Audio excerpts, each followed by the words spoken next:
এই দেখো আব্বা, এই যে আপনি 1 মাস পর চালু করলাম আজকে। তোমার চোখের সমস্যা ছিল, এই জন্য অপারেশন করছি। 1 মাস আবার গ্যাপ ছিল। দেখতে তো টেস্ট মনে হচ্ছে, খেয়ে বোঝা যাবে আসলে। অবশ্যই অবশ্যই। একটা বাচ্চা আইছিল আজকে, বুঝছেন? হ্যাঁ, ওরা এসে মিষ্টি টক দেয়, দই টক দিয়ে খাওয়ার জন্য। 2 টাকা আছে। শোনো না, না আমি তো বললাম মা তো দই টক দিয়ে বানাই দিলে এখানে খাবে না, ঠিক আছে?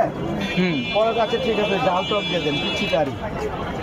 খাওয়ার পরে আমার কি কয়, আঙ্কেল আমি কই কি 10 দিন মধ্যে আপনি 9 পাইছেন, আমি কই এটা আবার কোনটা? খাবারের মার্কিং করছে। পরে বুঝতে পারলাম যে না, ভালো হয়েছে বলতে। 10 দিন মধ্যে 9 পাইছেন। ধন্যবাদ।